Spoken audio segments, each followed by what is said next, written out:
Is go to your gallery and open the camera folder where all your images are stored. Then select all the clips that belong in one video that you want to put together into one clip, and we're going to move them to a new album. We'll create a new album and we'll call that coffee, just for argument's sake, and we'll create that folder. Now I've got a nice contained folder with all those clips in it. I'm going to do this tutorial in two separate processes. The first is how to import clips and then just export them straight so that you can see how it works. And then on the second run, we'll do a little bit of tweaking to it, so that way you get to see the program in action a little bit. So we're going to open up PowerDirector. If this is the first time you're working with PowerDirector, you'll notice that tutorials will pop up. You can just close these because they can actually get a little bit confusing. On the topic of confusing, you'll notice that there's buttons on the top, on the side, at the bottom here, everywhere. Just ignore everything for the moment. The only thing you want to focus on is a new project. So always rename your projects to match your folders. So we'll call this coffee. Done. Leave it at 16 by 9 and off we go. Now the second screen is your library. It's what you need to find the clips. Because we've put it in a folder already, you'll see it right there. It's the coffee folder. And there you have the clips that we wanted. To get them into the timeline, which is this line at the bottom here, all you need to do is find the one you want to put in first, which will be that one. Tap it once to highlight it, tap it again to put it in the timeline. Then in order that we want to put them in, we'll have that one next, and then we'll have that one next, and that one, and that one, and that one, and that one, and there we go, there we go. There we go. So I've brought all the clips in to the timeline, which has basically connected them back to back over here. If that is the way you want it, then all you need to do is go back again, back to the library page, and back again. This will be your home page. It's where you can play the video from. So your controls are on this side, and to continue editing the video would be on this side. But as I've said, first edit, we're going to just keep it very simple. We'll put them in back to back like this. And I'm going to use this top corner one, which is your export button. And we want to produce this video. It's always best to save the video to your phone. So save gallery or to an SD card. Rather do it like this than going straight to the platform. I find it gives you more control to do what you want in Facebook or YouTube, or wherever you're going to use it. So save it to your gallery. You can choose the size that you want to save it in. HD is usually fine, but if you're making a small video that you want to email to somebody, you can use SD, which shrinks the file size a little bit. So we produce the video. Then there'll be a screen like this, which will be an advert. Because I'm using the free version, you can just close that. It'll go out of your way. This is a really inexpensive app, and it's definitely worth purchasing. And when you purchase it, it will take the watermark off the video. So once again, that's just an advert. You can ignore the picture. Okay, we don't need to rate you. We go back again.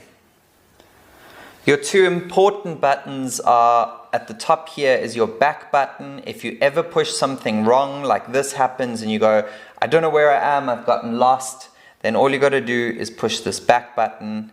You see, there's a tutorial window that I was talking about. When you see these tutorial windows that pop up, you untick the show this tip next time so that it won't get in your way. Tap and it'll go away. So if you ever get stuck, this back button on top here is your sort of saving grace in case you make a mistake and you get lost in the program, then you just go back.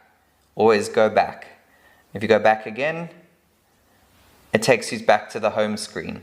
If you want to carry on editing the project, in here you must just find your project. We were working on coffee. So I can go back to editing the project over here. And it takes me back to that home screen. Back button and export button. If you want to get a little bit more fancy now and you want to edit it, so we preview the video over there. You can see some of the clips are a bit long, like we could shorten them. So let's just pause that. All you got to do is select the clip.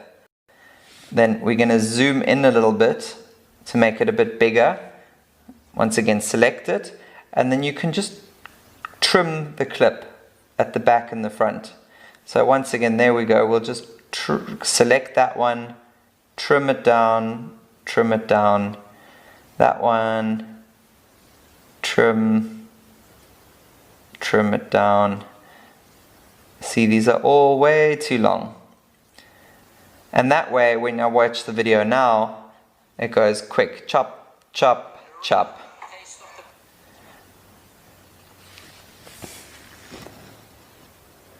And you can carry on going throughout the video. You'll see the full length of the video at the top here. I'm at 29 seconds. So, you know, keeping them short is really good. If you want to get a little bit more in depth, by tapping on the clip, you'll have just under the back button, you'll have an edit button, which will give you a little menu with more things that you can do. Like, for example, reversing the clip, flipping it, duplicating it, changing the color, or like in this case where he was talking and you don't want to use the voice, you just take the volume and you drop the volume all the way down to mute the clip. Then if you decide that you want to change the order around, all you have to do is simply hold it till it turns orange and you can move it to there and let go. So you can reorder the clips like that. And if you would like to add in more, so we go to the back here, you go to that button and it takes you back to the library. So you can add in clips, maybe even from another video, like me talking over there, and bring that into the video. The same thing can go for music. You'll see on the timeline underneath there's some more tracks here with the little music note over there.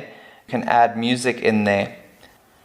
You'll go to the music tab at the top, find some music that's on your phone, and then again the little plus will take it into the song. And you see I haven't lined it up with the front, so we'll just hold it and drag it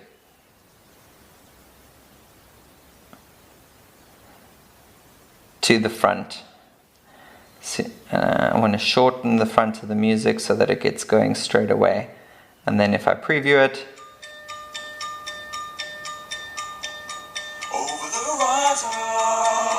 perfect and ready to go to Instagram. We produce the project and save it to the phone, fully produce, HD produce. This little pop-up here again is just to remind me that I want to maybe get the full version. It's about $5 or $6.